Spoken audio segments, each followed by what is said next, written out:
کیا آپ جانتے ہیں کہ ارطغرل غازی نے ہی دنیا کی سب سے طاقتور سلطنت کی بنیاد رکھی تھی؟ اس نے اپنے 2000 ساتھیوں کی مدد سے ایک ایسی حکومت قائم کی جو 700 سالوں تک پوری دنیا پر راج کرتی رہی۔ اس کی نسلوں میں پیدا ہونے والے سلطان محمد فاتح نے ہی دنیا کی سب سے بڑی توپ ایجاد کی تھی۔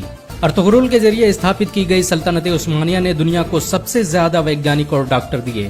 راکٹ ٹیکنالوجی پر آدھارت دنیا کا پہلا جہاز سلطنت عثمانیہ میں ہی بنایا گیا تھا۔ ارطغرل نے ڈاکٹروں اور عالموں کی ایک بڑی جماعت تیار کی تھی جو مفت میں لوگوں کی مدد کرتی تھی۔ ان کا پورا خرچ ارطغرل خود اٹھاتا تھا۔ ارطغرل اکیلا انسان تھا جس سے منگول بھی دہشت کھاتے تھے۔ 13ویں صدی عیسوی میں جب منگولوں نے مسلمانوں کے سارے بڑے شہر تباہ کر دیے تو ارطغرل نے سوغوت میں دنیا کی سب سے طاقتور سلطنت کی بنیاد رکھی۔ ارطغرل کائی قبیلے کے مشہور شاسک سلیمان شاہ کا بیٹا تھا۔ سلیمان شاہ اوغوز کی نسلوں سے تھے جنہوں نے چین سے بھاگ کر ایران اور شام میں پناہ لی تھی۔ آپ کو یہ جان کر حیرانی ہوگی کہ چین میں آج جن اوئیگر مسلمانوں پر ظلم ہو رہا ہے وہ اوغوز کی نسلوں اور ارطغرل کے خاندان سے تعلق رکھتے ہیں۔ بہت کم لوگ جانتے ہیں کہ ارطغرل غازی نے قرآن کو اپنا سنویدھان بنایا تھا۔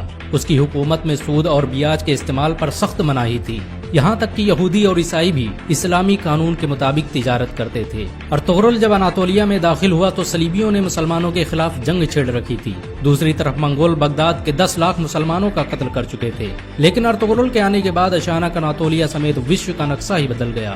ارطغرل کی شجاعت اور ہمت سے دشمن بھی کانپتے تھے۔ اس نے اپنے چند ساتھیوں کی مدد سے چنگیز خان کی فوجوں کو گھٹنے ٹیکنے پر مجبور کر دیا۔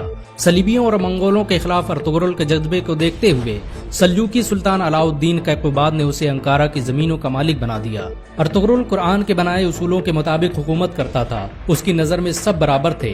یہی وجہ ہے کہ اس سے پربھاوت ہو کر بہت سے لوگ مسلمان بن گئے۔ چنگیز خان کے سپہ سالار اور صلیبی کمانڈروں نے بھی ارطغرل کے ہاتھوں اسلام قبول کر لیا۔ اناطولیہ کی سرحدوں میں آ کر ارطغرل نے سب سے پہلے سوغوت کا قلعہ فتح کیا۔ یہ وہی قلعہ تھا جہاں پر ہزاروں مسلمان قتل کیے گئے تھے۔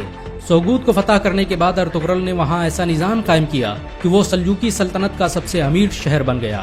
اس کی حکومت میں یورپ کی ایک بڑی آبادی ویاپار کرنے سوغوت آتی تھی۔ ارطغرل بڑا ہی انصاف پسند تھا۔ اس کی تلوار ہمیشہ میان سے باہر رہتی تھی۔